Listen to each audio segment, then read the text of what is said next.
ከኔ ከራሴ ህይወት መማር ትችላላችሁ። እኔ በጨርቅ ነው መንፈስ የተያዘልኝ። በስደት ላይ ያሉ እህትና ወንድሞቻችን የለብኝም ብሎ መደምደም ደግሞ ከባዱ ትልቁ ወንጀልና ኃጢአት የሚባለው ይሄ ነው። እንኳን እኛ ቅዱስ ጳውሎስ ተናግሯል። ዚግዛግ የህይወት ውጣ አንዳንዴ ነጭ አንዳንዴ ጥቁር። ሰላም ሰላም፣ በአገር ውስጥም በውጭም ያላችሁ ውድ ዚግዛግ ቲቪ ቤተሰቦች እንደምን ቆያችሁ? አለውን እግዚአብሔር ይመስገን። ዛሬ እንግዲህ ሁለት ርዕሰ ጉዳዮችን ይዤ መጥቻለሁኝ። እሱ የመጀመሪያው በስደት ላይ ያሉ እህትና ወንድሞቻችን የመንፈስ ጥንካሬያቸውን የእምነት ጥንካሬያቸውን ምንም ነገር በሌለበት ሀገር ላይ እግዚአብሔርን ጠርተው እንዴት እንደሚድኑ የምታዩበት ቪዲዮ ነው። ይሄም መቁጠሪያ የአባ ግርማ መቁጠሪያ ነው፣ የቀሲስ ሄኖክ መቁጠሪያ ነው፣ የመምህር ተስፋዬ መቁጠሪያ ነው፣ የሱዳን ድግምት ያለበት መቁጠሪያ ነው እያላችሁ አጉል ፍልስፍና ውስጥ ለገባችሁ እቺ እህታችን በስደት ላይ እያለች እንዴት ጠላቷን አዋርዳው እንዴት በጨርቅ ቀጥቅጣ እንደተቃወመችው በዚህ ቪዲዮ ላይ የምንመለከት ይሆናል። እንዲሁም ደግሞ መንፈስ የለብኝም እኔ ላይ አይሰራም፣ እኔኮ ምንም ነገር ስጸልይም ይሁን ምንም ነገር ሳደርግ እኔ መንፈስ መጥቶ አይታገለኝም ለምትሉ እስኪ ከዚህ ቪዲዮ የምንማር ይሆናል። እንዲሁም ደግሞ እናንተ ሆስፒታል ገብታችሁ ላብራቶሪ ታዞላችሁ በዛ ሪዛልት መሰረት መድኃኒት እየወሰዳችሁ ዶክተሩን ያመናችሁ እንዴት እግዚአብሔር በዚች ሜትር ተጠቅማችሁ እንዴት ራሳችሁ ላይ ያለውን ነገር ማወቅ ይከብዳችኋል ማለት እንዴት ነው? ለምን ይሄ ግትር ያላችሁት ለምን ይሆን? እስኪ ራሳችሁን ፈትሹና ውጤቱን እዩ ላለሁኝ። ይሄ ቪዲዮ ሼር፣ ላይክ፣ ሰብስክራይብ ያስፈልገዋል ለሁሉ ሰው እንዲዳረስ። ስለምታበረታቱኝ በጣም አመሰግናለሁኝ። እወዳችኋለሁኝ። ሰላም ሁኑ። መቁጠሪያ የመምህር ተስፋዬ መቁጠሪያ ነው። የቄስ ሄኖክ መቁጠሪያ ምን አለው መተት አለ የምትሉ ሰዎች እኔ አዳምጡ። ቅዱስ ሚካኤል ምስክሬ ነው የምላችሁ። እኔ በጨርቅ መንፈስ ተይዞልኛል።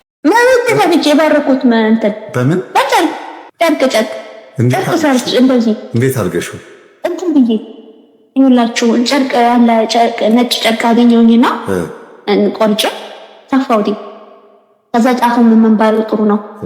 ይሄ ጫፍ በቀጭን አደረኩትና ይሄ አብ ነው፣ ይሄ ወልድ ነው፣ ይሄ መንፈስ ቅዱስ ነው። አብ ወልድ መንፈስ ቅዱስ ይሄ ጫፉ ማለት ነው። ሶስት አድርጌ ጫፉ ከዛ በሱ ይሄ በአብ ስም በወልድ ስም በመንፈስ ቅዱስ ስም ይሄ መቁጠሪያ የተባረከ ነው። እንግዲህ በዛ እንትን ስቀጠቅጠው መንፈሱ በቃ እንትን ከኔ ወጥቶ አልገና ያናውጾ ነበር። ከኔ ላይ ወጣና አልጌ ያናውጿል። እምነትሽ እኮ በቃ ባይምሮሽ መቁጠሪያ ነው ብለሽ ስላሰብሽ እኮ ነው። አየሽ መቁጠሪያ ነው ብዬ ጨርቅ ሳፍቼ በጨርቅ እዚህ እናንተ ወንዶ በቻርጀር ገመድ እኔ ደግሞ በቻርጀር ገመድ አንቆራጥቼዋለሁ ትላለች። በጣም ይገርማል። እሺ ቀጥይ ጨርቅ። ስለዚህ እናንተ የአባ ግርማ እንትና መቁጠሪያቸው ላይ ለታም ምን አለ የምትሉ ሰው ከኔ ከራሴ ህይወት መማር ትችላላችሁ። እኔ በጨርቅ ነው መንፈስ የተያዘልኝ። ያም በሆነ በራሴ በሆነ ቲሸርት። ስለዚህ እኔ ሱዳን አደርኩም ጠንቋይም አላገኘሁም አላስደግምኩበትም። የእግዚአብሔር ኃይል ነው። ያ የወልድ መንፈስ ቅዱስ ኃይል ተባረክ። እምነትሽን እኮ ተግባር የፈጸምሽው እኮ እና ከዛ እንደዘርጌ ቀጥይ እንደዛ አድርጌ መጣሁ። ሌላ ቦታ ገባሁ። ከዛ ጠፍቼ ሌላ ቦታ ስገባ የትየው እንሳተን ሶስት ጸላይታኛለች መሰለኝ። አባቱ ጠንቋይ ናቸው ሰዎች ራሱ እኔ ራሱ ገርሞኛል። ጠንቋይ ነው ካለችኝ እና ታባረችኝ። የሆነ ነገር ታንበንባለች የሆነ ነገር ተቀፈች ጠንቋይ ናት አለችኝ። እንዴት ምን ስትል ሲቀጥል ለካ ካሜራ አለ ክፍሌ ውስጥ። እኔ ደግሞ አላየሁም። የደብቅ ካሜራ አስቀምጣለች። ከዛ እኔ ደግሞ ለሊት 9 ሰዓት ላይ እነሳ ነበር። ተነስቼ ጸሎት አድርጌ ሰግድና እቀጠቅጣለሁ። የያዝኩትን መጽሐፍ እንትን ብላለች። እንደሱ እንደነሱ አይነት ቁርአን ላይ ድግምት መተቱ መስዋዕት መሰለኝ የያዝኩትን መጽሐፍ። እሱ መተተኛ ናት፣ ጠንቋይ ናት፣ እትሄድን አልፈልጋትም ማለችኝ ነው ታባሪያች። እንደውም ለፖሊስ ሁሉ አታዘኝ ብላ ነበር እንጂ በቀላል አለን ወጣሁት። ቅዱስ ሚካኤል አባንዶ ጻድቁ አባቴ እንደው ልጄ እኔ ካንቺ ጋር ነኝ ብለኸኛል፣ ከዚህ ጉድ አውጣኝ ዛሬ ብዬ ተስዬ ነው ወጣሁት። ከዛ መኪና እስከመጣልኝ ድረስ ሽንት ቤት ተደብቄ ስልኬን ቀምቶኝ ሁላ ለፖሊስ አሳልፋ ልትሰጠኝ ጠንቋይ ናት ብላ ከዛ አንድ ራሱ አሁን መንፈሱ ሊያዝ ሲል በፊት በሰዎች ላይ እያደረ እየሄደ ምን ያደርግሽ ነበር? ሃይማኖትሽን ለማስቀየር ማተብ ለማስበጠስ ወይም ደግሞ እንድትጠራጠሪ ነበር። አሁን ግን እጅ በእጅ ጨበጣ ጀመራችሁ ማለት ነው። በቃ እጅ በእጅ ጨበጣ ጀመርን መመረኝ። ከዛ ወጣኝና መጣሁ። ኢጃዛ ቤት ይባላል እረፍት ቤታችንን ግን መጣሁ። እዛ ገባሁኝና ጸሎት አደረኩኝ።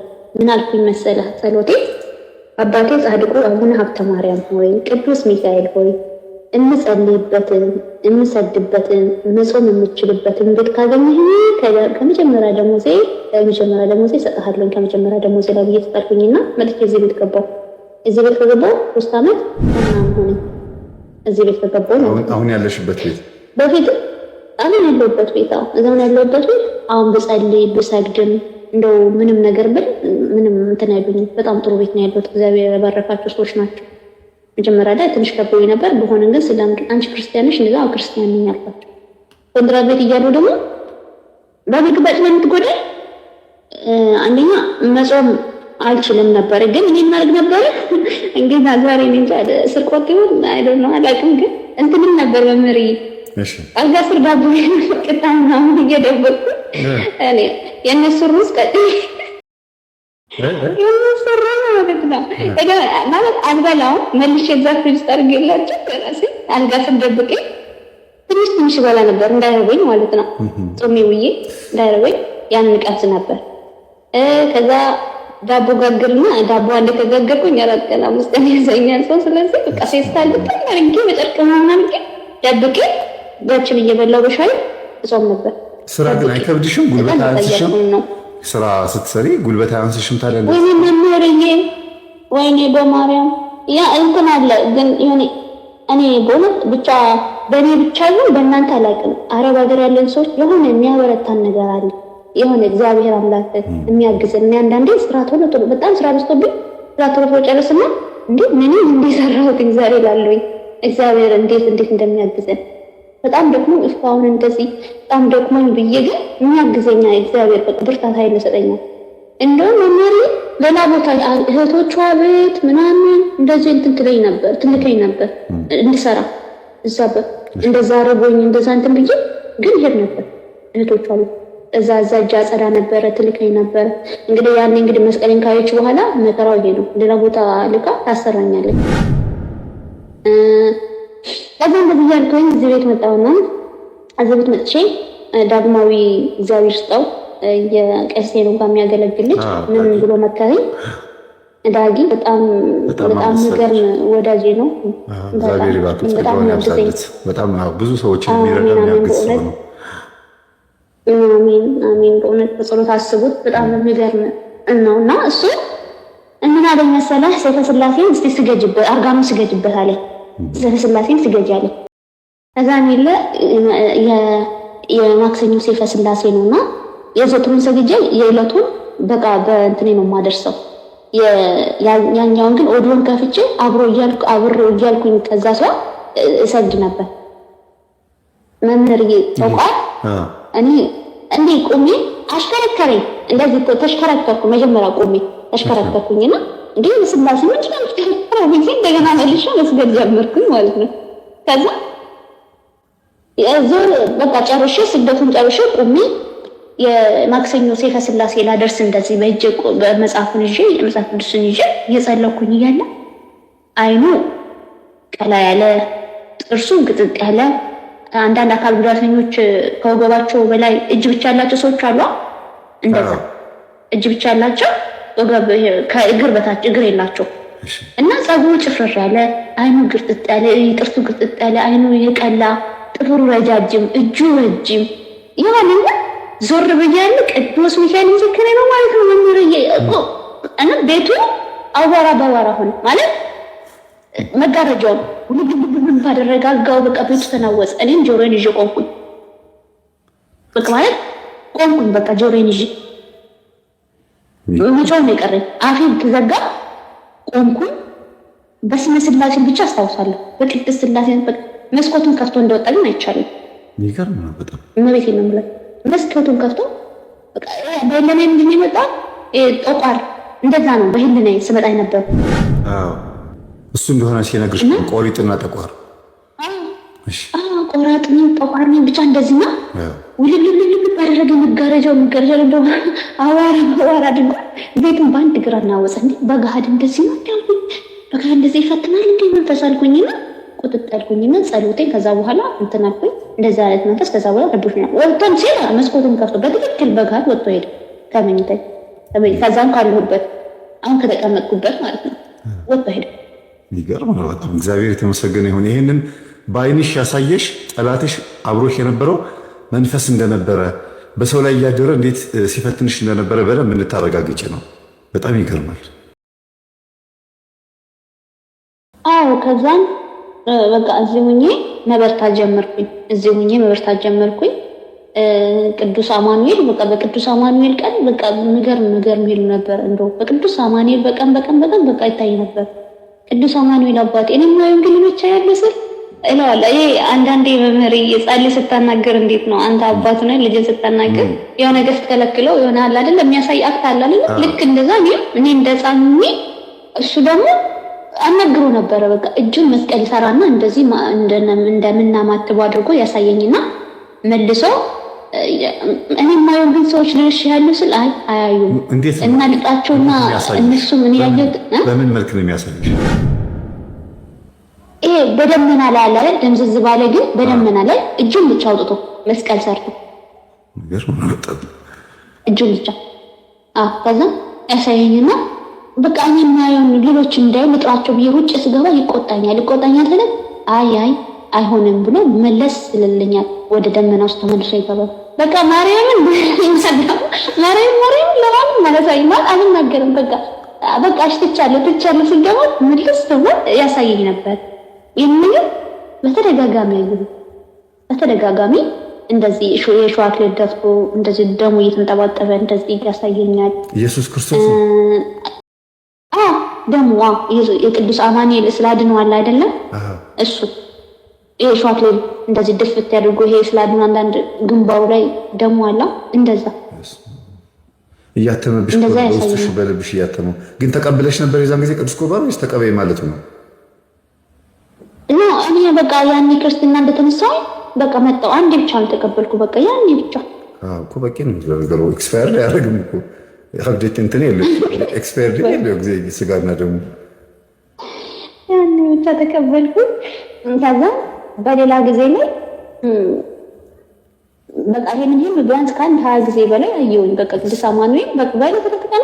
አሁን ግን ያው ትቷል። ምክንያቱም እግዚአብሔር መንገዱን አንድ ያሳይቶኛል መፍቶኝ እግዚአብሔር አምላክ ተመስገን።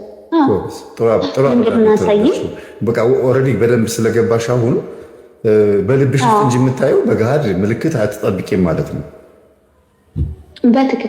በትክክል መምህርዬ። ከዛ በሌላ ጊዜ ደግሞ ቅድስት ክርስቶስ ሳምራ እንደዚህ ባረከችኝ፣ በእጇ ባረከችኝ ሙሉ። እንዴት መሰለ እኔ የሆነ ከፊት ለፊት አየርኩኝ ነበር፣ እሷ ደግሞ ከኋላ ነበረች እና መንገድ አሳየችኝ አለችኝ። ይሄ መንገድ ወዴት ነው የሚወስደው ስለኝ በዚህ ወደዛ ነው የሚወስደው ብዬ ሳሳያት ነይ ልጄ እጄን ተሳለም ነይ ተባረክ ያለችኝና ቀኑ 24 ነው በተክልዬ ቀን ቅድስት ክርስቶስ ሳምራ በዕለቷ መዛን የሚውለው። ከዛ ቆባ እንዳደረገች ብቻ በብጫ ምኑን የለበሰችው የምንክስን ውስጥ ያላ የለበሰችው እሱ ሲላድኖ ላይ እንዳለ እንደዛ መታ እንትን አለችኝ። በእጇ ባረከችኝ። ይህን እኔ በጣም በመገረም ነው የምሰማው። ከዚህ በፊትም ገጠሜን ሊያቀረብኳቸው እሌኒም ጭምር ማለት ነው አባታችን አቡነ ተክለ ሃይማኖትንና እናታችን ቅድስት ክርስቶስ ሰምራን እንደዚህ ታይ ነበር። በጣም ያኔ ኢንተርቪው እናረጋት በነበረ ሰዓት እና እግዚአብሔር ጅማሬው ላይ እንዴት አድርጎ በደንብ አድርጎ በልባችን እንደሚያተምብን ማሳያ ነው። በጣም ደስ ይላል። መምህርዬና አቡነ ገብረ መንፈስ ቅዱስም እንደዛ ከነ እንትናቸው ይሄ ያለ ጽማቸው ሰውነታቸው ያለው ፀጉር አለ እንደዛ እሳቸው ሳልተኛ እንደውም ሳልተኛ ነው አላ በመተኛትና ባለመተኛት መሀል ያለው እንደዛ ነበር። በተኛውበት በርች ብሎ ባረኩኝ ጊዜ ነበር። ተክልዬ አባቴ ጋር እንደዛ እንትን ብሎኛል። እሳቸውም እንደውም በህልሜ አይቼው ቄስ ሄዶ ጋር እንትን ብሎ ነበር። እሱም በላይቭ ላይ እንደዚህ በእንትን ላይ ሸኙ አይደል ለመንፈስ ቅዳሜ ያኔ ያኔ ትወጣለህ ትሄዳለህ ብሎት ነበር አቡነ ተክለ ሃይማኖትና ዛሬ እኮ በቃ እንደ ክርስቶስ ሳምራን እኮ ቅድስት ክርስቶስ ሳምራ አየች እኮ እንደዛ አለች እኮ መንፈሱ ብሎ ስለፈልግ ነበር እንደውም እሳቸው ጋርና ቀሲስ ሄኖክ የቡዳ መንፈስ ሸኝቶልኛል እና የአይን ጥላ መንፈስ ሸኝቶልኛል በቪዲዮ እንደዚህ በፕሮግራም ቅዳሜ ላለው ፍሪ ኮንፈረንስ በሚለው ናቸው ማለት ሸኝቶልኝ። በጣም ይገርማል እንጂ በቃ የተወደደ ቀን የተወደደ ዓመት የሚለው መዝሙር በልብሽ ነው የተጻፈው። በጣም ማለት እግዚአብሔር በቤቱ ያመጣሽ በተወደደ ሰዓት በተወደደ ቀን ነውና አንድ ልጅ ምን አለ፣ ወይ እኔ ስጸልይ ምንም ነገር የሚረብሸኝ ነገር የለም፣ ሰላም ነው በቃ ምንም ነገር ደስ ብሎ የምጸልየው፣ አላዛጋ፣ አልንጠራራ፣ አልረብሽ፣ እንቅልፍ አይመጣ፣ ጸጥ ጸልዬ ነው የምተኛው፣ እኔ ምንም የለብኝም መንፈስ የለብኝም ብሎ አለኝና የኛን ትምህርት የሚቃወም ሰው ነው እና ይሄ የምትለው የምትናገረው ነገር እኛ ቤት የለም አለኝ። ታዲያ ዋናው አንተ አይደለ? ይሄንን እኮ ነው የሚፈልገው ሰይጣን አልኩት። አባቶች እንዲያውም ሁሉ ነገር ጸጥ ሲል ፍሩ ይላሉ አልኩት። ያቃታል እቺን ቃል አለኝ። ሁሉ ነገር ሰላም ሲሆን ጸጥ ሲል በገዳምን በምንም ፈተና ሲቀር ምንም ነገር ከሌለ ይሄንን ፍሩ፣ እንደ ጻድቅ ራስህን እንድትቆጥር አስበሃል ማለት ነው። ምንም የለብኝም እያልክ ማለት ነው። እስቲ በእኔ ውስጥ ያላችሁ መናፍስት ስራችሁን አቁሙ እያልክ መጀመሪያ ሰግደህ ከዛ በኋላ ጸልየህ ከዛ በኋላ ደግሞ ሰግደህ ደግሞ ጨርስ። ከቻልክ እንካችን መቁጠሪያ ካልሆነ ደግሞ ሄድና ራስህ ገዝተህ ለካህን አስባርከህ ራስህን እስቲ ግረፍ አልኩት። የትምህርታችን ተቃዋሚ ነው ብያቸዋለሁ። በቃ ወዲያውኑ ነው የተቸገረው። ምንድነው የተቸገረው ማለት ለካ ልጁ አመለካከቱን የሚከተል መንፈስ አለ።